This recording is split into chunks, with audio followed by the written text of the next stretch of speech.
యేసువారి అమూల్యమైన నామమున ప్రార్థిస్తున్నాం తండ్రి.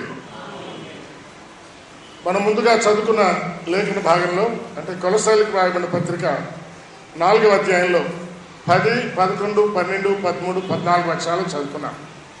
అందులో చాలామంది పేర్లు కనిపిస్తూ ఉన్నాయి. అందులో ఉండే అనేక పేర్లలో మనం చదువుకున్న తిమోతి పత్రిక 4వ అధ్యాయం 10, 11 వచనంలో కూడా కొన్ని పేర్లు కనిపిస్తున్నాయి. ఫిలెమోను పత్రికలో కూడా 23, 24 వచనాలు కొన్ని పేర్లు ఉన్నాయి. ఈ 3 భాగాలలో కలిపి కామన్గా ఉండే పేర్లు ఏంటి? అది ప్రశ్న. మీరు గమనించే ఉంటారు. 3 భాగాల్లో కూడా ఉండాలి వాళ్ళ పేర్లు. నా ప్రశ్న అర్థం కాలేదేమో. కొలస్సీ పత్రికలో ఒక భాగం చదువుకున్నాం మనం, తిమోతి పత్రికలో ఇంకో భాగం చదువుకున్నాం, ఫిలెమోను పత్రికలో ఇంకో భాగం చదువుకున్నాం. ఈ 3 భాగాల్లో కొన్ని పేర్లు ఉన్నాయి, కొద్దిమంది వ్యక్తుల పేర్లు ఉన్నాయి. కామన్గా 3 భాగాలలో కూడా కామన్గా మనకు కనిపించే వ్యక్తులు ఎవరు? మార్కు ఒకరు, ఇంకా దేమ, ఇంకా లూకా, 3 వ్యక్తులు కనిపిస్తూ ఉన్నారు. ఈ 3 వ్యక్తుల జీవితాలు మనము వివరంగా ధ్యానిస్తే 3 రకములైన ఆత్మీయ జీవితాలు కలిగిన వాడు. ఈరోజు ప్రభుత్వమైతే లూకాని గురించి మనం చూద్దాం, ఇంకోసారి దేమ, మార్కుల గురించి ఆలోచించేద్దాం. ఈ 3 యొక్క విషయం ఏంటంటే మనం చదువుకున్న భాగం ఒకసారి తిమోతి పత్రిక చదువుతాను నేను. తిమోతి పత్రిక రెండవ పత్రిక 4వ అధ్యాయము 10, 11 వచనాలు. పౌలు రాసిన చిట్ట చివరి పత్రిక ఇది. ఈ తర్వాత ఆయన చనిపోయాడు. ఎందుకంటే పై వచనంలో నా నిర్యాణ కాలం సమీపమైంది అన్నాడు. నేను వెళ్ళిపోయే కాలం సమీపమైంది, నా కొరకే నీతి కిరీటం ఉంచబడింది అన్నాడు. కనుక చివరి పత్రిక చివరిలో ఆయన రాసిన పత్రికలో వాళ్ళు ఎక్కడ ఉన్నారో చూడండి. 10వ వచనంలో దేమా ఇహలోకమును స్నేహించి. దేమా ఫ్రెండ్ ఎవరు? దేమా ఫ్రెండ్ ఎవరంట? లోకం. మనలో చాలామంది కూడా లోకం ఫ్రెండ్. 9 గంటలకు ఆరాధన అంటే 9:30 దాకా లోకం నుండి మళ్ళీ వస్తున్నాను. సంఘము ఫ్రెండ్ అయితే వేరుగా ఉంటుంది. దేమ ఇహలోకాన్ని స్నేహించి. రెండవది నన్ను విడిచేవాళ్ళు చాలామంది ఉన్నారు. నిన్న ఉన్నవాళ్ళు ఈరోజు లేరు, ఈరోజు ఉండేవాళ్ళు రేపు ఉంటారు, నమ్మకం లేదు. సరే, తర్వాత ఉన్న మన 11 వచ్చింది. లూకా మాత్రమే నా యుద్ధ ఉన్నాడు. లూకా అలాంటి వాడు కాదు. లూకా చివరి దాకా పౌరుతో కూడా ఉన్నవాడు. ఈరోజు లూకా జీవితాన్ని గురించి మనం ఆలోచన చేద్దాము. మిగిలిన 2 నుంచి ఇంకోసారి ఆలోచన చేద్దాం. బైబిల్ గ్రంథంలో లూకా పేరు 3 సార్లు కనిపిస్తుంది. దేమా పేరు కూడా 3 సార్లు కనిపిస్తుంది. ఇద్దరు ఇంచుమించుగా 1, 2 వచనాల్లోనే ప్రక్కలోనే ఉంటారన్నమాట. లూకా పేరు 3 సార్లు తప్ప ఇంకెక్కడా కనిపించదు. కానీ సువార్త వ్రాసాడు అని మన వాళ్ళు చేర్చారు పైన. లూకా రాసిన సువార్త అన్నారే, అక్కడ మాత్రం ఒకసారి ఎక్కువ కనిపిస్తుంది. అది మళ్ళా చేర్చబడింది. ఆయన మాత్రం ఎక్కడ తన పేరును ప్రస్తావించుకోలేదు లూకా సువార్తలో. కొత్త నిబంధన గ్రంథంలో 27 పుస్తకాలు ఉన్నాయి, పాత నిబంధనలో 39 ఉన్నాయి. ఈ 66 పుస్తకాలను సుమారు 40 మంది వ్రాసారు అని వేదాంతులు చెప్తున్నారు.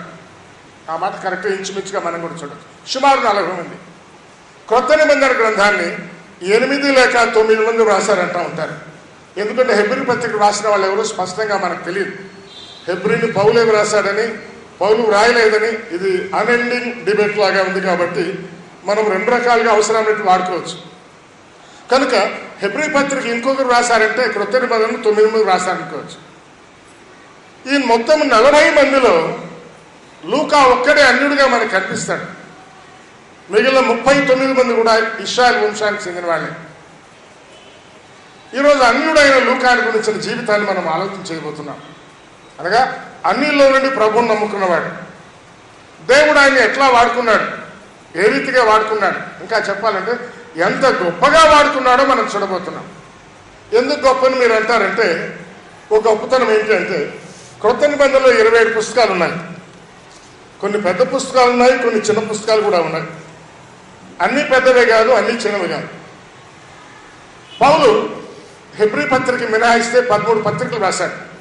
అందులో చిన్నవి ఉన్నాయి, ఒకే అధ్యాయం కలిగి ఉన్నాయి. 3 అధ్యాయాలు, 4 అధ్యాయాలు ఉన్నాయి, 13 అధ్యాయాలు ఉన్నాయి. 16 అధ్యాయాలు ఉన్నాయి. కనుక అధ్యాయాల వారీగా మనం చూస్తే పౌలు పత్రికలని చిన్నవే. లూకా రాసిన పుస్తకాలు 2, లూకా రాసిన సువార్త, అపోస్తల కార్యాలు, అది మనమందరం వేరు. ఈ 2 పుస్తకాలు పెద్దవే. కనుక పరిమాణాన్ని బట్టి మనం ఆలోచించాలంటే గ్రంథాల సంఖ్యను బట్టి ఆలోచిస్తే కూడా జవాబు దొరకదు. సరే, గ్రంథాల సంఖ్యను బట్టి కాకపోతే ఎట్లా ఆలోచించాలి? వచనాల సంఖ్యను బట్టి ఆలోచించినా జవాబు దొరకదు. ఎందుకంటే వచనాలు కొన్ని పెద్దవి ఉన్నాయి, కొన్ని చిన్నవి ఉన్నాయి. కనుక గ్రంథాల పరిమాణం కావాలంటే అక్షరాలను బట్టి మనం ఆలోచించాలి. అక్షరాలను బట్టి ఆలోచన చేస్తే లూకా రాసిన ఈ 2 పుస్తకాల్లో 1,06,016 అక్షరాలు ఉన్నాయి. 1,06,016 అక్షరాలు ఉన్నాయి. మరి పౌలు రాసిన 13 పుస్తకాలు, హెబ్రీని విడిచిపెడుతున్నాం మనం ప్రస్తుతం. ఈరోజు ప్రసంగంలో నేను ఆ మాట చెప్తున్నా కాబట్టి ఈరోజు అట్లా అనుకోండి. హెబ్రీ కావాలని మనం మీరు కలుపుకోవచ్చు, పర్లేదు. హెబ్రీని ప్రక్కన పెడితే మిగిలిన 13 పుస్తకాల్లో ఆయన వ్రాసినటువంటి అక్షరాలు 1,05,263 అక్షరాలు ఉన్నాయి. అంటే ఇద్దరి మధ్య 1000 అక్షరాలు తేడా ఉన్నాయి. అట్లయితే క్రొత్త నిబంధనలో ఇప్పుడు ఎక్కువగా వ్రాసిన వాడు ఎవరు అంటే మన జవాబు ఏంటి చెప్పండి? మీరేమంటారు? 1,06,016 అక్షరాలు రాసిన లూకానే మొదటి వాడిని చెప్పుకోవాలి. ఈరోజు మనం ఆయన జీవితాన్ని ఆలోచన చేస్తున్నాం కాబట్టి అంతా ఆయన వైపు కేంద్రీకరించిన మన మాటలు ఉంటాయన్నమాట. ఈరోజు మన ఫోకస్ అంతా ఆయన మీద ఉంది. దేవుడు ఆయన ఎంత గొప్పగా వాడుకున్నాడు అంటే, ఒక వ్యక్తిని ఎవరైనా సరే, ఇశ్రాయేలు కావచ్చు, అన్యులు కావచ్చు, ఎవరైనా కావచ్చు, ఏ కులం కావచ్చు, ఏ మతం కావచ్చు, ఎవరైనా కావచ్చు, దేవుడు ఒక వ్యక్తిని ఎంతగా వాడుకుంటాడు, ఎంతగానో వాడుకుంటాడు. 39 మందిని ఇశ్రాయేలీయులను వాడుకున్నాడు తన గ్రంథాలు రాయడానికి. 66 గ్రంథాలు రాయడానికి, 27 గ్రంథాలు రాయడానికి 8 లేదా 9 మందిలో 8 మంది ఇశ్రాయేలును వాడుకున్నాడు. ఒక్కడే లూకాను వాడుకున్నాడు అన్నిలో నుంచి. మనం చదువుకున్న భాగంలో ఉంది. ఆ కొలస్సీ పత్రిక 4వ అధ్యాయంలో ఆ మాట ఉంచండి, నేను చదువుతాను. 11వ వచనం చూడండి. మరియు యూస్తోను యేసు కూడా మీకు వందనములు చెబుతున్నాడు. అంటే పైన అరిస్తార్కుని గురించి, మార్కుని గురించి, యూస్తుని గురించి చెప్పాడు. చెబుతూ వీరు సున్నతి పొందిన వారిలో చేరిన వారు, అంటే ఆ పైన 3 అన్నమాట. వీరు మాత్రమే దేవుని రాజ్యం నిమిత్తమైన జత పనివారు. సున్నతి పొందిన వారిలో చేరిన వారు మార్కు, తర్వాత యూస్తు, అరిస్తార్కు అనేవాళ్ళు నాతో ఉన్నారు. వీరు మాత్రమే, అంటే వాళ్ళు మాత్రమే ఇశ్రాయేలు. క్రింద చెప్పబడిన వాళ్ళు ఇశ్రాయేలు కారణమాట. కనుక 14వ వచనంలో చెప్పిన లూకా ఇశ్రాయేలుడు కాదు, అన్యుడు. ఒక అన్యుడిని దేవుడు తన క్రొత్త నిబంధన గ్రంథంలో అందరికంటే ఎక్కువగా రాయడానికి వాడుకున్నాడు. ఈరోజు మన ఫోకస్ ఆయన మీద కాబట్టి అట్లా చెప్పుకుంటూ ఉన్నాం. కనుక దేవుడు ఎవరినైనా ఎప్పుడైనా తనకి ఇష్టమైతే, తన చిత్త ప్రకారంగా మనం జీవిస్తే గొప్పగా వాడుకోవడానికి ఇష్టపడతా ఉన్నాడు. అందుకే రోజు లూకా జీవితాన్ని మనం ధ్యానిస్తుండగా మీరు నేను కొన్ని పాఠాలు నేర్చుకోవడానికి ప్రయత్నం చేద్దాం. లూకా అనే పేరుకు వెలుగిచ్చువాడు అని అర్థం. వెలుగిచ్చువాడు, వెలుగు ఇచ్చువాడు అంటే ముందు వెలుగును కలిగి ఉండాలి. వెలుగు లేనివాడు వెలుగు ఇవ్వలేడు. లూకా అంటే వెలుగు ఇచ్చువాడు, వెలుగును కలిగిన వాడు. వెలుగు ఇచ్చువాడు, వెలుగు ఇచ్చే సందర్భంలో ఆయనలో నుంచి వెలుగు బయటకు వచ్చి ఆయన చుట్టూ అంతా వెలుగు ఉంటుందన్నమాట. అంటే లూకా వెలుగును కలిగిన వాడు, వెలుగు చుట్టూ కలిగిన వాడు. ఆయన నడిచినా, కూర్చున్నా, పడుకున్నా ఏమైనా వెలుగులోనే ఉంటాడన్నమాట. ఆయన జీవితం అంతా వెలుగులోనే ఉంటుంది. లూకా వెలుగిచ్చువాడు, వెలుగును కలిగిన వాడు, వెలుగులో కూర్చునేవాడు, వెలుగులో నడిచేవాడు, వెలుగులో పడుకునేవాడు, జీవితం అంతా వెలుగులో ఉన్నవాడు. మనం ముందే చెప్పుకున్నాం కదా, లూకా మాత్రమే నా యొద్ద ఉన్నాడు, చిట్ట చివరి దాకా పోతూ ఉన్నాడు. ఆయన ఒక్కడే అన్నమాట. లూకా మాత్రమే, ఇంకా ఎవరు లేరు, ఆయన ఒక్కడే ఉన్నాడు. చివరి దాకా కూడా వెలుగులో ఉన్నవాడు. 2 నిమిషాలు వెలుగంటే ఆలోచించేద్దాం. యోహాను రాసిన సువార్త 8:12లో ప్రభు యేసుక్రీస్తు చెప్పారు, నేను లోకమునకు వెలుగుగా వచ్చి ఉన్నాను. ప్రభు క్రీస్తు యేసు వారే వెలుగు. కనుక వెలుగును కలిగిన వాడు లూకా అంటే క్రీస్తు యేసును రక్షకుడుగా అంగీకరించిన వాడు. యోహాను సువార్తలోని 12వ అధ్యాయం 46వ వచనంలో నా యందు విశ్వాసం ఉంచువాడు వెలుగును కలిగి ఉంటాడు, వెలుగులో నడుస్తాడు, జీవపు వెలుగును కలిగి ఉంటాడని ప్రభు అన్నాడు. అయితే ఎవరు వెలుగును కలిగి ఉంటారంటే నా యందు విశ్వాసం ఉంచువారన్నాడు. అట్లయితే లూకా క్రీస్తు యేసునందు విశ్వాసం ఉంచిన ఒక విశ్వాసం. మీరు నేను విశ్వాసం మన వలె క్రీస్తు యేసును విశ్వాసం ఉంచిన ఒక విశ్వాసం, రక్షకుడుగా నమ్ముకున్న విశ్వాసం, ఆత్మరక్షణ కొరకై పాపక్షమాపణ కొరకై క్రీస్తును సమీపించిన వాడు. ఎక్కడ నమ్ముకున్నాడో ఎట్లా నమ్ముకున్నాడో వివరాలు బైబిల్లో లేవు. అయితే వేదాంతులు అనుకుంటా ఉన్నారు. అపోస్తలుల కార్యాల గ్రంథం లూకానే రాశారు. 11వ అధ్యాయంలో అంతియోకయలో అన్ని జనుల మధ్య పని జరిగింది. అపోస్తలుల కార్యాలు 11వ అధ్యాయం 24వ వచనంలో మనం చూస్తే గ్రీసు దేశస్థులు అనేకులు యేసును నమ్ముకున్నారని, అన్యులు అనేకులు నమ్ముకున్నారు. వేదాంతులు అంటా ఉన్నారు ఆ అన్యులలో లూకా కూడా నమ్ముకున్నాడు, అంతియోకయలో క్రీస్తు యేసును నమ్ముకున్నా అంటా ఉన్నారు. నిజమే కావచ్చు, కాకపోవచ్చు. యెరూషలేములో పరిచర్య జరిగినంత కాలము ఈ యూదులు మాత్రమే నమ్ముకున్నారు. రక్షణ యూదుల్లో నుండే కలుగుతుందని వారు నమ్మినారు. రక్షణ కూడా యూదులకే అనుకున్నారు. 10వ అధ్యాయంలో కొన్నేళ్ళు నమ్మినప్పుడు రక్షణ అన్యులు కూడా ఉందేమో అని తర్జనలు భర్జనలు జరిగి చివరికి అందరూ అంగీకరించారు, అన్యులు కూడా రక్షించబడతారనుకున్నారు. కనుక అన్యుల రక్షణ 10వ అధ్యాయంతో ప్రారంభమైంది. మరి 11వ అధ్యాయంలో రక్షించబడిన అన్యులను సంఘముగా అంత్యోక్యలో సమకూర్చి పౌలు బర్నబాలు వారిని బలపరిచి శిష్యులుగా చేశారు.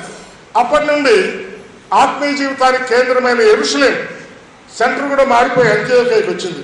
ఇదంతా బైబిల్ హిస్టరీలో మనం వేదాంతంలో అనగా బైబిల్ ధ్యాన సమయంలో చెప్పుకుంటాం. సరే, సందర్భాన్ని బట్టి చెప్తాం. కనుక అంత్యోకయలో లూకా యేసు ప్రభువును నమ్ముకున్నాడు అంటున్నారు.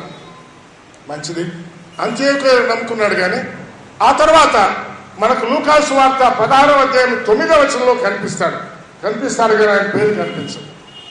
ఆయనలో ఇంకో విశేషణం ఏంటంటే లూకా సువార్త రాశాడు, అపోస్తలుల కార్యం రాశాడు, బైబిల్ గ్రంథంలో అందరికంటే ఎక్కువ రాశాడు. కానీ తన పేరు మాత్రం ఎక్కడా రాసుకోలేదు. ఎన్నిసార్లు మనం మన పేరు రాస్తున్నాం, ఎన్నిసార్లు మన పేరు ఉండాలని కోరుతా ఉన్నాం. మీరేమనుకోకపోతే మన పేరు లేదని ఎన్నిసార్లు పంచాయతీ పెడతా ఉన్నాం, ఎన్నిసార్లు అలుగుతా ఉన్నాం. లూకా ఎక్కడ తన పేరు రాసుకోలేదు. కానీ జాగ్రత్తగా లేఖనాలు పరిశోధిస్తే అపోస్తలుల కార్యాల గ్రంథంలో ఆయన రాసిన మాటలు మనం గమనిస్తే మేము అంటాడు, అంటే మేములో ఆయన ఉంటాడు అన్నమాట. వెళ్ళిరి అంటాడు, అంటే ఆయన లేడు.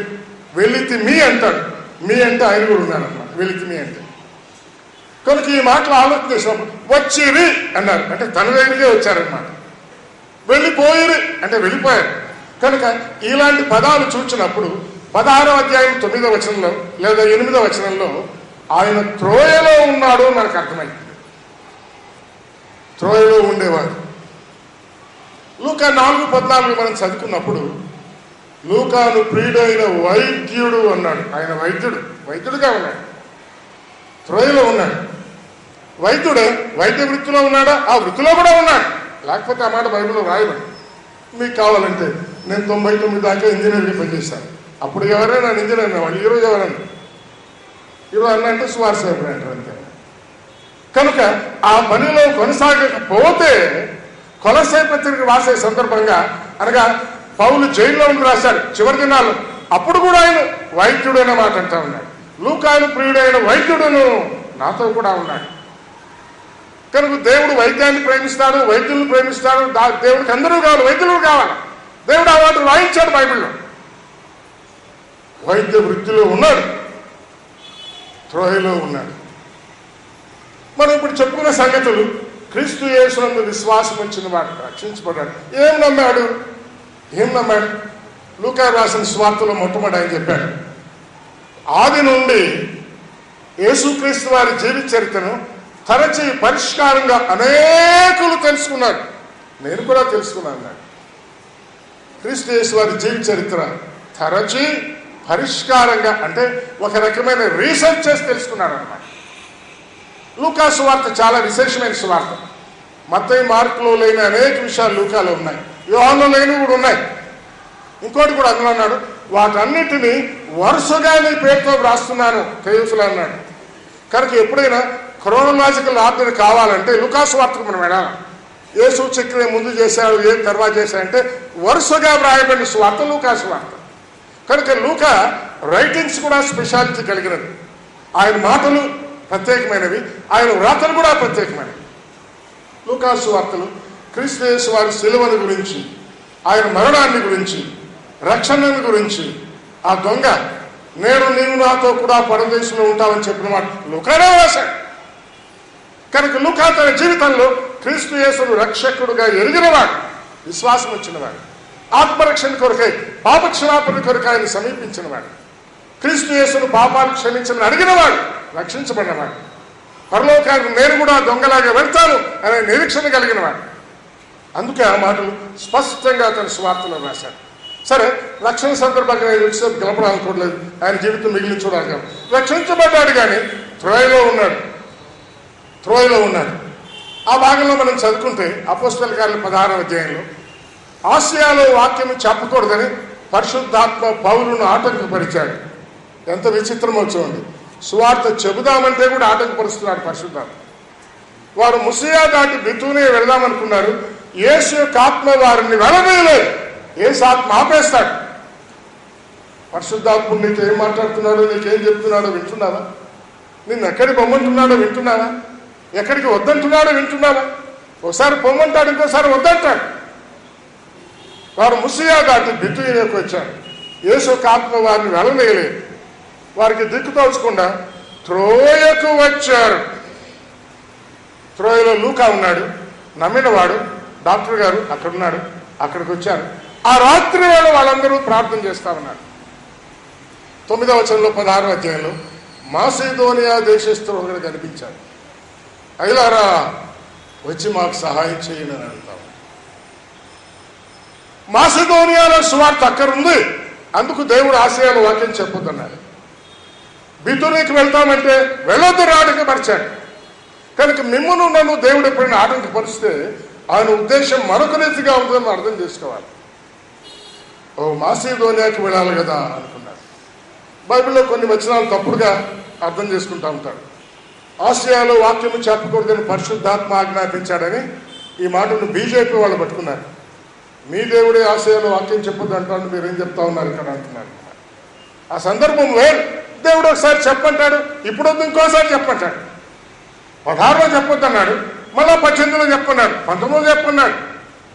అలా కొనసాగుతాము. కనుక మాసిదోనియాలో ఉన్న అక్కర్ను బట్టి దేవుడు అప్పుడు వారిని మాసిదోనియాకి పంపాలని ఇష్టపడుతున్నాడు. వారితో మాట్లాడుతూ ఉన్నాడు. 11వ వచనంలో ఉంది, వెంటనే మేము మాసిదోనియా బయలుదేరుటకు యత్నం చేస్తున్నాం. మేమంటే లూకా కూడా బయలుదేరాడు అన్నమాట. త్రోయలో ఉన్నాడు, డాక్టర్గా ఉన్నాడు, ప్రాక్టీస్ చేస్తూ ఉన్నాడు కాబోలు. వెంటనే బయలుదేరుతూ ఉన్నాడు సువార్త. ప్రాక్టీస్ ఏం చేశాడు మరి? ఒకవేళ ఈనాటి భాషలో చెప్పుకుంటే టోకెన్లు ఇచ్చినానండి, ఇంకా అయిపోలేదు, రేపటి దాకా ఉంటాయి అయినా, లేకపోతే ఇన్పేషెంట్స్ ఉన్నారు వాళ్ళు చూసుకోవాలను ఎంతమంది డాక్టర్లు చెప్తా ఉన్నారు. 12వ వచనంలో ఉంది, మరునాడు నేపోలికి వెళితిమి. మరుసటి రోజే సగం ప్రయాణం కూడా అయిపోయింది. లూకా దేవుని పిలుపుకు, దేవుని మాటలకు ఎంత విధేయత చూపేవాడు సేవా జీవితంలో. ఆ విధేయత మీకు నాకుందా? మీరు నా ఎంత విధేయులుగా ఉన్నాం. విధేయులుగా ఉంటే దేవుడు వాడుకుంటాడు, నిన్ను వాడుకుంటాడు. మనుషులు ఎవరు వాడుకోవాల్సిన పని లేదు, మనుషులు ఎవరు హెచ్చించాల్సిన పని లేదు. నీ పేరు ఎవరు ఎక్కడ రాకపోయినా పర్లేదు, కనపడకపోయినా పర్లేదు. తర్వాత మనం చూస్తాం లూకా పేరు కనబడిన కొన్ని సందర్భాలు ఉన్నాయి, నేను చూపిస్తాను తర్వాత. దేవుడు మమ్మును పిలిచి ఉన్నాడని మేము నిశ్చయం చేసుకున్నాం. దేవుడు దేని కొరకే నిన్ను పిలిచాడని నిశ్చయం చేసుకున్నావా? గుడ్డెద్దులాగా గుడ్డెద్దు చేలో పడి దురుతా ఉన్నట్ట. రాత్రంతా పగలంతా అతను ఏమంటే అట్లా ఇట్లా అడ్డమని తిరిగింది. ఏ సార్లు దేనికి పనికి రావడం లేదు. చాలా మంది జీవితాలు ఆత్మీయంగా అట్లే ఉన్నాయి. దేవుని చిత్తమేంటో నీ పట్ల నా పట్ల ఎరుగుట ప్రాముఖ్యమైన. ఎరిగిన వెంటనే వెంటనే వెంటనే బయలుదేరి వెళ్ళిపోవాలి. మరునాటికే సగం ప్రయాణం అయిపోవాలి. ఫిలిప్పీకి వచ్చితిమి అన్నాడు. వచ్చితిమి అంటే ఆయన కూడా ఉన్నాడు అనమాట. ఫిలిప్పీలో చేర్చుకున్న వాళ్ళు లేరు. కొన్నిసార్లు మనం విన్నాం, మనం ఫిలిప్పీకి పోతే ఏమంటాము, వాడెవడో కల్లో కనుక మనం పిలిచినాడే, వాడు ఎక్కడున్నాడో వెతుక్కుంటా ఉంటాం కదా. వాడు వెతుక్కోలేదు, ఆయన కనపడలేదు.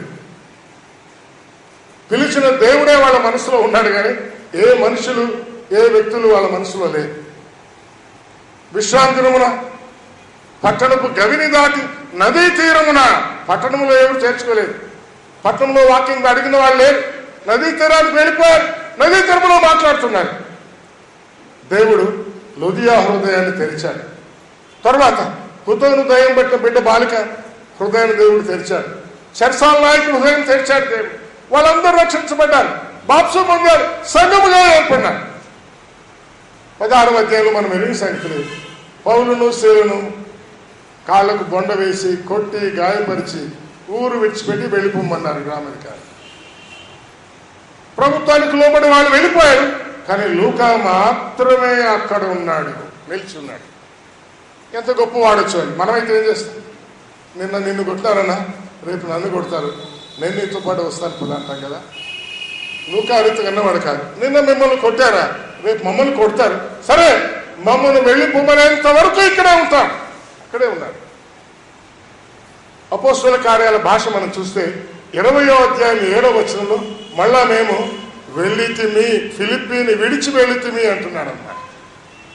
20వ అధ్యాయం 7వ వచనం వరకు అంటే కాలక్రమాన్ని బట్టి చూస్తే 7 సంవత్సరాల కాలం ఫిలిప్పీలో ఉన్నాడు లూకా.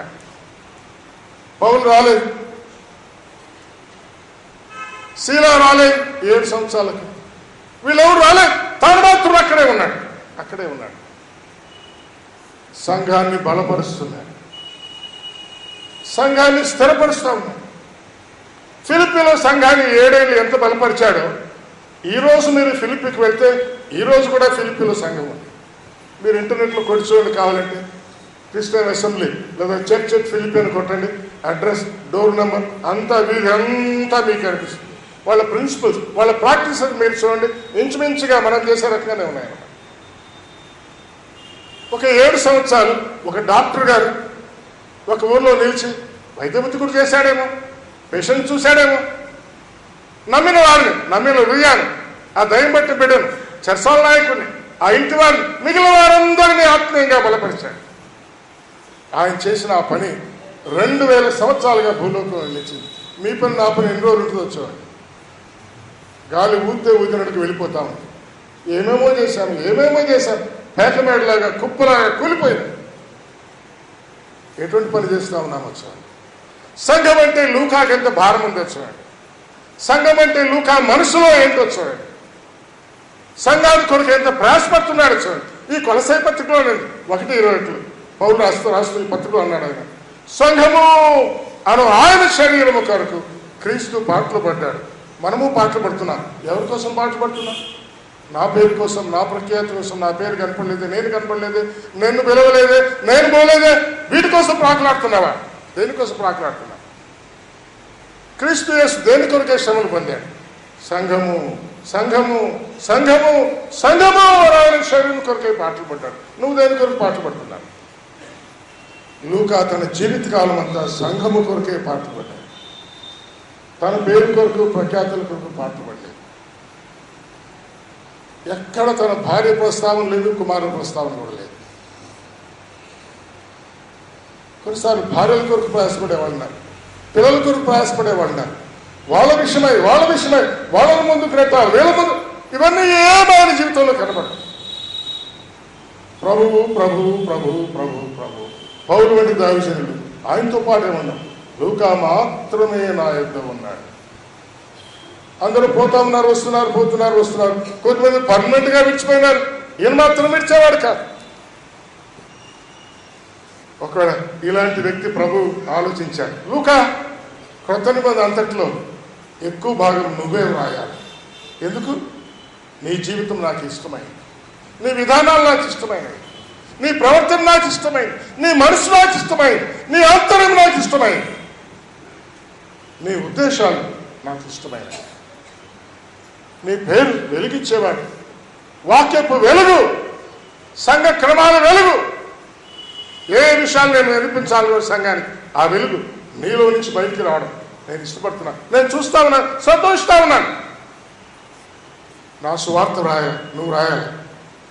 యేసు ప్రభు వారు 12 మంది శిష్యులు పిలుచుకున్నాడు. మార్క్స్ వార్త 3:13లో వారు తనతో కూడా ఉండాలని, దయ్యములను వెళ్ళగొట్టే అధికారము కలవారై ఉండాలని సువార్త ప్రకటించు నిమిత్తమే వారిని పంపాలని పిలిచాడు. సువార్త ప్రకటించడానికి 12 మందిని పిలిచాడు. ఆ 12 మందిలో సువార్తను వ్రాయడానికి 2 వాడుకున్నాడు. మత్తయి, యోహానులు మాత్రమే. మధ్యలో ఉన్న 2 12 మందిలో లేరు. సరే, మధ్యలో ఉన్న 2లో కూడా మార్కన్న ఇశ్రాయేలీయుడు. 3వ వాడైన లూకా అసలు ఇశ్రాయేలీయుడు కాదు. సువార్త ప్రకటించు నిమిత్తమై పంపుదామని ఎన్నుకున్న 12 మందిలో లూకా లేడు.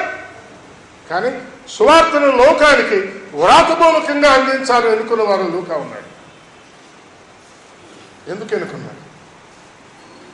యేసుక్రీస్తు సువార్తే కాదు, పేరు అపోస్తుల కార్యము అన్నది. కానీ అది సంఘ చరిత్ర. చెప్పాలంటే యేసు చరిత్ర, సంఘ చరిత్ర రెండింటినీ ప్రపంచానికి అందించేవాడు లూకా.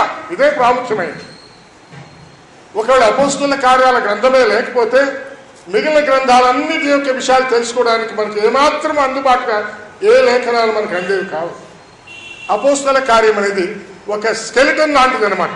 కొత్త నిబంధన అంతటి కూడా ఒక అస్థిపంజరం లాంటిది. ఒక మనిషి రూపం అంటే అస్థిపంజరం మన మనుషులు అంటే కనిపిస్తుందో, అపోస్తుల కార్యాలు ఆ వివరాలన్నీ ఉన్నాయి, వరుసగా ఉన్నాయి, కాలక్రమంగా ఉన్నాయి. వాటన్నిటిని వ్రాసే భాగ్యాన్ని దేవుడు అన్యుడు అయినటువంటి లూకాకు ఆ భాగ్యం ఇచ్చాడు. దేవుడు లూకాను వాడుకున్నాడా? వాడుకున్నాడు. ఎంతగానైనా వాడుకుంటాడు. లూకా విషయమై పౌలు రాసిన కొన్ని మాటలు చూద్దాం. ఫిలెమోను పత్రికలో ఏం రాశాడో చూడండి. ఫిలెమోను పత్రికలో అనగా ఒకే అధ్యాయం 23-24 వచనాల్లో, క్రీస్తు యేసునందు నా తోడి ఖైదీ అయిన ఎపఫ్రా, సరే ఎపఫ్రాని విడిచిపెట్టేయండి, నా జత పని వారైన మార్కు, అరిస్తార్కు, దేమా, లూకా. లూకా ఎవరంట? నా జత పనివాడు. లూకా ఎవరు? పనివాడు. ఏం పనివాడు? లూకా వైద్య వృత్తి కలిగిన డాక్టరా? ఆ పనేనా? ఆ పని ఉంది. ఎవరు అన్నారు? పౌలు గారికి కూడా టెంట్ మేకింగ్ బిజినెస్ ఉంది. ఒకవేళ పౌలు గారు ఒక టెంట్ మేకింగ్ ఇండస్ట్రీ పెడితే ప్రపంచంలో పెద్దగా షైన్ ఉండేవాడు. లూకా గారు కూడా ఒక మల్టీ స్పెషాలిటీ హాస్పిటల్ పెడితే ఇంకా పెద్దగా ప్రఖ్యాతి వచ్చింది. ఇద్దరు కలిసి పనివారుగా, జత పనివారు కదా, ఇద్దరు కలిసి, ఒక డాక్టర్ గారు ఒక ఇండస్ట్రియలిస్ట్, ఇద్దరు కలిస్తే ఇంకా ఊర్లోనే పెద్దవాళ్ళైపోయిండేవాడు. సెక్యులర్ జాబ్లో అనగా పనిలో వారిద్దరూ కలిసి పనిచేస్తే ప్రపంచంలో పెద్దవాళ్ళు ఉండేవాడు. కానీ ఇక్కడ ఆ పని కాదు, జత పనివాడే. అయితే ఏ విషయాల్లో జత పనివాడు? ఆయన వైద్యుడు, నేను ఇండస్ట్రీస్లో, ఈ విషయాల్లో జత పని కాదు. క్రీస్తు యేసు, ఇంకో చోట అన్నమాట, క్రీస్తు యేసునందు నా జత పనివాడు. నువ్వు ఒక ఇండస్ట్రీలో కావచ్చు, ఒక డాక్టర్ కావచ్చు, ఒక ఇంజనీర్ కావచ్చు, ఒక ప్రొఫెసర్ కావచ్చు, ఒక లాయర్, ఎవరైనా కావచ్చు. నీ పనుల గురించిన ప్రస్తావన ఇక్కడ కనపడడం లేదు. కానీ క్రీస్తు యేసులో ఒక జత పనివాడుగా ఉన్నావా? లూకా పెద్దవాడే లోకరీతిగా, కానీ క్రీస్తు యేసులో పనివాడుగా ఉన్నాడు. అది ప్రాముఖ్యమైనది. కనుక పౌలు లూకా మాత్రమే నా యుద్ధం ఉన్నాడని చివరి పుస్తకంలో రాశాడంటే ఎందుకున్నాడు? క్రీస్తు యేసు యొక్క పని నిమిత్తమై ఉన్నాడు. క్రీస్తు యేసు యొక్క పరిచయ నిమిత్తమై ఉన్నాడు. క్రీస్తు యేసు యొక్క సేవ నిమిత్తమై ఉన్నాడు. మీరు నేను దేని నిమిత్తమై ఉన్నాం? రాజకీయాల్లో చచ్చిపోయిన వాళ్ళు చాలా మంది ఉన్నారు. రాజకీయాలు కొరకు బద్ధ విరోధులు రాజకీయాలలో కలిసిపోతారు, జత అయిపోతా ఉన్నారు, జతలుగా అయిపోతా ఉన్నారు. కానీ క్రీస్తు యేసులో జతలు కాకుండా జీవితకాలం అంతా విరోధులుగా ఉండేవాడు ఉన్నారు. ఒకసారి ఎవరు అన్నారన్నా, ఎప్పుడు గెలుస్తారో వాళ్ళిద్దరంటే, ప్రభు వస్తేనే గెలుస్తారా లేకపోతే కలవంటున్నారు. అంతేనా? నువ్వు కలవనాలు ఎవరు ఉన్నారు? నువ్వు జత కట్టలేని వాళ్ళు ఎవరు ఉన్నారు? ఎంతకాలం అట్లే ఉంటా? ఎంతకాలం మాట్లాడకుండా ఉంటా? ఎంతకాలం ఒకటిగా ఉండకుండా ఉంటా? ప్రభు రావాలన్న దాని కొరకు జత పనివాడుగా ఉండలేవా? మార్చుకోలేవా? దిద్దుకోలేవా? దిద్దుకోకుండా జీవితాలు గడిపేవాడు చాలా మంది ఉన్నారు. లూకా అలాంటి వాడు కాదు. జత జత జత కలిసి ప్రభు పని చేసేవాడు. కలిసి చేయడం ఇరువులుగా చేయడం, వేరువేరుగా చేయడం, సందర్భాన్ని బట్టి వేరు, కలిసి పనిచేయడం. ఆ మాట ఎంత బాగుంది. జత పనివాడు, జతగా పనివాడు. దేమానా జత పనివాడు, లూకా నా జత పనివాడు, మార్కు నా జత పనివాడు, లూకా నా జత పనివాడు. చివరి దాకా, అంతము దాకా నాతో జతగా ఉన్నవాడు. చిన్నప్పుడు పిల్లలు ఆడుకుంటా నీ జత పండు టూలు అనుకుంటా ఉంటారు. పండు లేవు, టూలు లేవు, జత, జీవితకాలపు జత. లూకాను ఎందుకు దేవుడు వాడుకున్నాడు? అందరికంటే విశేషంగా ఎందుకు వాడుకున్నాడు? ఆయన జీవిత విశేషాలు మనం ధ్యానిస్తా ఉన్నాం. లూకాలో ఉన్న గొప్పతనాలు ధ్యానిస్తా ఉన్నాం.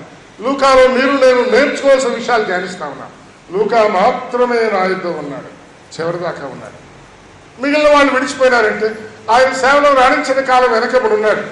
ఆయన జైల్లో వేస్తానే 2 సార్లు ఆయన జైల్లో కైసరేలో పెట్టారు. ఇది అయిపోతున్నాం అనుకున్నారు కానీ అయిపోలేదు. మళ్ళా రోములో మొదటిసారి 2 సంవత్సరాలు జైల్లో పెట్టినారు. అప్పుడు కొంతమంది పోతా వస్తా ఉన్నారు. 2వసారి కూడా మళ్ళీ రోమ్లో జైల్లో పెట్టినారు. ఈసారి ఎంతకాలమో తెలియదు. కొంతమంది 2 సంవత్సరాలు 3 సంవత్సరాలు అంటా ఉన్నారు. అనుకోండి, పర్లేదు. మాటికి నేను జైలు పోతా ఉంటే ఈయనతో ఏముందాంలే అనుకొని ఈయన విడిచంద్ర వెళ్ళిపోయినారు. కానీ లూకా మాత్రం విడిచిపోలేదు. లూకా విడిచిపోలేదు. సంఘ చరిత్రలో మనం చూస్తే క్రీస్తు శకము 66లో పౌలు గారు చనిపోయాడు. లూకా గారు క్రీస్తు శకము 85-86లో చనిపోయాడట. అంటే పౌలు గారు చనిపోయిన తర్వాత కూడా సుమారు 20 ఏళ్ళు, 18 లేక 20 ఏళ్ళు బ్రతికాడని చరిత్రలో మనం చూస్తూ ఉన్నాం. మరి ఎక్కడ చనిపోయాడు ఆయన అంటే గ్రీసు దేశానికి వెళ్ళి చనిపోయాడట. పుట్టింది పెరిగింది ఆసియా ఖండం, చిన్న ఆసియా, మైనర్ ఏషియా, అంటే ఇప్పుడున్న టర్కీ అన్నమాట. కానీ చనిపోయింది గ్రీస్ దేశం, అంటే ఐరోపా ఖండంలో. ఎందుకు అక్కడికి వెళ్ళాడంటే సేవ కొరకే అక్కడికి వెళ్ళాడు. మాసిదోనియాలో సేవ చేశాడంట, గ్రీసులో సేవ చేశాడంట. పౌలు గారితో పాటు ఉన్నాడు, జీవించినంత కాలం ఆయనతో జతగా ఉన్నాడు. అందరూ విడిచి వెళ్ళలేదు. కానీ ఆయన చనిపోయాడు. చనిపోయిన సేవ మాత్రం ఆగిపోలేదు. ఆ సేవను అట్లాగే కొనసాగించాడు. ఎందుకు? పౌలు గారు బతికిన కాలంలో మాసిదోనియాకి వెళ్ళి సేవ చేశాడు, గ్రీసుకి వెళ్ళి సేవ చేశాడు. మరి ఆ సేవను ఎవరు బలపరచాలా? పౌలులను శిరశ్ఛేదించి చంపేశారు. సేవ అక్కడికి ఆగిపోలేదు. ఆ సేవను కొనసాగిస్తూ మాసిదోనియాకి వెళ్ళాడు, మాసిదోనియా సేవ చేశాడు. గ్రీస్ దేశానికి వెళ్ళాడు, గ్రీసులో సేవ చేశాడు. పౌలు గారు చనిపోయిన తర్వాత కూడా సుమారు 20 ఏళ్ళు, 18-20 ఏళ్ళు సేవ చేశాడట. తర్వాత గ్రీసులో ఆయన చంపేశాడట, హతసాక్షి అయ్యాడు. అక్కడే సమాధి చేయబడ్డాడు. గ్రీసులో ఆయన సమాధి ఉంది అంటున్నారు. మీరు కావాలంటే ఇంటర్నెట్లో కూర్చోండి, సమాధి బొమ్మ కూడా మీకు దొరుకుతుంది. కానీ క్యాథలిక్ వాళ్ళ తర్వాత భక్తులందరి జీవితాలు ధ్యానించినప్పుడు లూకా ఇశ్రాయేలుడు కాదు, అన్యుడు అయినా ఆయనకు పెద్ద సెయింట్హుడ్ ఇచ్చి గ్రీస్ దేశానికి వెళ్ళి ఆయన సమాధి ఎక్కడుందో చూసి ఆయన ఎముకలని తీసి కాన్స్టాంటినోపుల్కి తీసుకెళ్ళి అక్కడ భద్రపరిచి ఒక పరిశుద్ధుడు గొప్పవాడు ఇక్కడ ఉండాలని పెట్టుకున్నారు. ఎందుకు? లూకాలో ఏం విశేషం ఉంది? ఆయన యూదుడా కాదే, ఇశ్రాయేలుడా కాదు. లూకా ఎక్కడ నేను సువార్థికుడిని అని కూడా చెప్పుకోలేదు, నేను ఒక పెద్దను అని కూడా చెప్పుకోలేదు, నేను కాపరిని అని చెప్పుకోలేదు, నేను పై విచారణ చేసేవాడిని అని చెప్పుకోలేదు. మీరు చూడండి, కాబట్టి ఎక్కడ బైబిల్ చూపించింది. ఈరోజు దాని కొరకే తాపత్రయపడేవాళ్ళు, అలాగే చెప్పుకోవాలి, చెప్పించుకోవాలి, తాపత్రయపడే అందరూ లూకా జీవితంలో నేర్చుకోవచ్చు. లూకా ఎక్కడా అలాంటి ప్రస్తావన లేదు. నేను గ్రీస్కు లూకా వెళ్ళాడని చెప్తున్నా కదా, గ్రీస్కు పౌలు రాసిన పత్రికలు ఉన్నాయి. కొరింథీ పత్రిక అంటే గ్రీస్కు రాసింది అనమాట. కొరింథీలకు రాయబడిన పత్రికలో 2వ పత్రిక 8వ అధ్యాయంలో ఒక మాట చూద్దాం. చూడండి, కొరింథీలకు రాయబడిన 2వ పత్రిక 8వ అధ్యాయం, 8వ అధ్యాయము 18వ వచనం చదువుకుందాం, మనకు అవసరం. కానీ అయితే 16, 17, 18 కూడా చదువుతాను. కొరింథీలకు రాయబడిన 2వ పత్రిక 8వ అధ్యాయము 16, 17, 18 వచనాలు. ముందుగా 18 చదువుతాను, తర్వాత 16, 17. మరియు సువార్త విషయంలో సంఘములన్నిటిలో ప్రసిద్ధి చెందిన సహోదరుని అతనితో కూడా పంపుతున్నాను. ఇప్పుడు 16 చదువుతాను. మీ విషయమై నాకు విశేషమైన ఆసక్తి కలిగిన ఈ ఆసక్తినే తీతు హృదయంలో పుట్టించిన దేవునికి స్తోత్రం. తీతు పేరు చెప్పాడు. అతడు నా హెచ్చరికను అంగీకరించిన కానీ అతనికే విశేష ఆసక్తి కలిగినందున అతడితో ఇష్టం చొప్పున బయలుదేరి మీదకి వస్తున్నాడు. తీతు కొరింతుకు వస్తున్నాడు అని రాశాడు పత్రికలో. కానీ 18వ వచనంలో ఇంకొక ఆయన్ను పంపుతున్నాను అడగానే ఆయన పేరు చెప్పలేదు. ఆయన పేరు చెప్పలేదు కానీ ఏం రాశాడు ఆయన గురించి? సువార్త విషయంలో సంఘములన్నిటిలో కూడా ప్రసిద్ధి చెందిన సహోదరుడు. ఈయన పేరు లేదు. పేరు లేని ఈయన గురించి వేదాంతులందరూ అభిప్రాయం లూకా అన్నమాట. నేను కూడా దాన్ని ఏకీపిస్తాను. ఎవరు లూకా? సువార్త విషయంలో ప్రసిద్ధి చెందినవాడు. ఎక్కడ? సంఘములన్నిటిలో, ఆసియాలో సంఘాల్లో, ఐరోపాలో సంఘాల్లో, టర్కీ అనగా మైనేషియాలో, మాసిదోనియాలో, గ్రీసులో, రోములో సువార్త విషయంలో ప్రసిద్ధి చెందిన సహోదరుడు. ఒకవేళ నా విషయమై ఎవరైనా రాస్తూ నా పేరు రాయకుండా రాస్తే నెక్స్ట్ వాళ్ళు నేనేం అడుగుతాను, ఏంటన్నా అన్ని రాసినా నా పేరు రాయలేదని అంటారు కదా. లూకా పేరు రాయలేదు. ఇంకా నేనుంటే ఆ స్థానంలో నేను గ్రీస్కే పోదామనుకుంటానన్నా, అక్కడే ఉండి సేవ చేద్దాం అనుకుంటా ఉన్నాను, నువ్వు నా పేరు రాయకపోతే అని అడుగుతాను, లేదా కోపడతాను, బాధపడతాను, ఆయనతో జత మానేస్తాను కూడా కావాలంటే. గ్రీస్కి వెళ్ళి 20 ఏళ్ళు పనిచేయాలి లూకా. గ్రీస్కు రాసిన పత్రికలో ఈయన పేరు లేదు. కొలసై పత్రికలో పేరు ఉంది. ఫిలమోను పత్రిక కూడా కొలసైకి అనగా కొలసై సంఘానికి రాసిన పత్రికలో 2 సార్లు ఈయన పేరు. కానీ గ్రీసు దేశానికి వెళ్ళి 20 ఏళ్ళు సేవ చేయాలి కదా. గ్రీసు దేశానికి రాసిన పత్రికలో పేరు లేదు. లేకపోయినా పేరు లేకపోయినా ప్రస్తావన లేకపోయినా ఏమనుకునేవాడు కాదు. ఆయన పేరు లేకపోయినా వేదాంతులు వెదకి ఆయన ఎవరు అంటే లూకాని గుర్తించగలుగుతున్నారు. అలాగే మీరు నేను కూడా మన పేరు లేకుండా పరిచర్య జరిగి ఎవరు ఈ పరిచర్య చేశారా అని అనుకొని వాళ్ళు చేసి ఉంటారేమో, అసలు దానికి కూడా కనబడకుండా ఉంటే మరీ మంచిది. కొన్నిసార్లు మన పేరుంటే కూడా అడగం, ఈయన వచ్చాడా అనుకుంటా ఉంటారు, ఈయన కూడా వస్తున్నాడా అంటారు, ఈయన చేశాడా అయితే నేను రాలేని వాళ్ళు కూడా ఉన్నారు. మన పేరు లేకుండా మనం కనబడకుండా ఉంటే మరీ బాగుంటుంది కూడా అన్నమాట. లూకా తన జీవితంలో అలాంటి గొప్ప ప్రిన్సిపల్ నేర్చుకున్నావా? మీరు నేనేం నేర్చుకున్నామో ఆలోచించేద్దాం. లూకాలాగే దేవుడు మిమ్మల్ని నన్ను వాడుకోవాలంటే మనలో ఉండవలసిన గుణాలు ఏంటో మనం నేర్చుకుంటా ఉన్నాం. లూకా వెలుగు కలిగిన వాడు, వెలుగులో నడుస్తున్నాడు. ఆయన జీవితకాలం అంతా చూడండి, ఏమీ కంప్లైంట్ లేదు. నేను దేమాని గురించి తర్వాత మాట్లాడతాను మీతో అన్నాను కదా, మార్కుల గురించి తర్వాత మాట్లాడుతున్నాను. అప్పుడు మీకు అర్థమైంది వాళ్ళ జీవితంలో కంప్లైంట్స్ ఉన్నాయి, వాళ్ళలో లోటుపాట్లు ఉన్నాయి. కానీ లూకాలో ఏమి లోటుపాటు లేదు. పౌలు గారు 66లో చనిపోతే ఈయన 88 దాకా సేవ చేశాడు. అంటే ఈయనను జీవితకాల సాక్షిగా మనం ఎన్నుకోవచ్చు. సాధు సుందర్ సింగ్ గారు బ్రతికిన కాలంలో ఒకసారి రైల్వేలో ట్రైన్లో ప్రయాణమే వెళ్తూ ఉన్నారంట.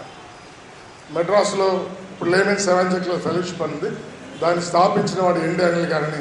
ఆయన ఆ ట్రైన్లో ఎక్కారంట. ఇప్పుడు లేడు, ఆయన లేడు, ఆయన ఇద్దరు లేదులేండి. సుందర్ సింగ్ గారి దగ్గరికి వెళ్ళి, అయ్యగారు నేను ప్రభు కొరకే హత్సాక్షి కావాలనుకుంటున్నానన్నాడు. ఆయన నవ్వి, బాబు హత్సాక్షి అనేది సులభం, ఒక క్షణంలో అయిపోతుంది, కానీ జీవితకాల సాక్షిగా ఉండేది కష్టం అన్నాడు. ఆయన తర్వాత గ్రంథం రాశాడు దాని మీద. ఇప్పుడు ఆయన లేరులేండి, ఆయన కూడా చనిపోయారు, కానీ ఆ మాటలు ఉన్నాయి. కనుక జీవితకాల సాక్షిగా ఉండేది గొప్ప సంగతి. హత్సాక్షులు బైబిల్లో ఉన్నారు. పౌలు హత్సాక్షి 66లో అయిపోతే ఆ తర్వాత మరి 20 ఏళ్ళు కూడా జీవితకాల సాక్షిగా ఉండి చివరికి హత్సాక్షి అయిన వాడు లూకా. మీరు నేను దేన్ని కోరుకుంటున్నా? జీవితకాల సాక్షిగా ఉంటాను కానీ హత్సాక్షి వద్దులేనా అంటామా? లేదా ఒక క్షణంలో ప్రాణం పోతుంది, చంపేయండి, అని ఇక్కడికి అయిపించేయండి, హత్సాక్షిగా చేయండి అందామా? ఆయన జీవితంలో రెంటినీ కలిగిన వాడు. చూడండి, జీవితకాలం అంతా 86 అనుకో, 84, 86 అంటా ఉన్నారు. ఆయన చనిపోయింది. సరే, క్రీస్తు శకం 86 అంటే క్రీస్తు యేసు వారు క్రీస్తు శకం 30లో చనిపోయినారు. చనిపోయిన తర్వాత 54 ఏళ్ళు సంఘాలు ఎంతో శ్రమలకు ఓర్చుకోవాల్సి వచ్చింది. బాధలు, ఇరుకులు, ఇబ్బందులు, తొందరలో గడిపారు సంఘాలు. ఆ తొందరలన్నిటినీ అనుభవించిన వాడు లూకా. అయినా వెనుకబడ్డవాడు కాదు. నేను ఎక్కడో పుట్టినాను, ఆసియా ఖండంలో, గ్రీసులో ఎందుకు చనిపోవాలా? కొద్దిమంది చచ్చిపోయేటప్పుడు మా ఊరికి వస్తాను నేను అంటూ ఉంటారు. లేదు లేదు, చనిపోయింది అక్కడే, పాతి పెట్టబడింది అక్కడే, సమాధి కూడా క్రీస్తులోనే ఉంది. క్యాథలిక్ వాళ్ళు ఎముకలు తీసుకొని కాన్స్టాంటినోపుల్ తీసుకెళ్లారు, అది వేరే సంగతి. జీవితకాలం అంతా సాక్షిగా ఉండం, ప్రభుకి ఇష్టమైతే సాక్షిగా ఉండం, నీ పేరు ఎక్కడా కనబడకుండా ఉండం. పౌలు లాంటి వాళ్ళు పత్రికలో నీ పేరు రాసినా రాయకపోయినా ఏమి దిగులు చెందకుండా ఉండడం, కేవలము సేవ సేవ సేవ సేవ సేవ. అటువంటి పౌలు లాంటి వారితోనే జీవితకాలం అంతా కలిసి ఉండడం అనేది లూకా జీవితంలో నేర్చుకుంటున్నాం. లూకా జీవితంలో ఈ మాటలన్నీ గుర్తుంచుకుందాం, ధ్యానించుకుందాం. మనకిష్టమైతే అలాంటి అనుభవాన్ని కలిగి ఉండాలని ప్రార్థన చేద్దాం. దేవుని చేత ఆ రీతిగా వాడబడాలని మనం కోరుకుందాం. నా కోసం కూడా మీరు ప్రార్థన చేయండి. లూకాలాగా దేవుడిని అంతా చేయడానికి మీకోసమే మనమందరం కూడా ఒక్కొక్కరు ఒక లూకాలుగా ఉండాలి. ఈరోజు ప్రపంచానికి అవసరమైన వాళ్ళు వీళ్ళే. దేశాల్లో ఖండఖండాల్లో సేవించి జీవితకాల సాక్షిగా సంఘములన్నిటిలో కూడా సువార్త విషయంలో ప్రసిద్ధికి ఎక్కిన లూకా వంటి వారు ఈరోజు సంఘాలకు అవసరమైన. ఆ రీతిగా దేవుడు మనందరినీ దీవించాలని కోరుకుందాం. ప్రభువు ఈ మాట దీవించుగాక ప్రార్థన చేసుకుందాం.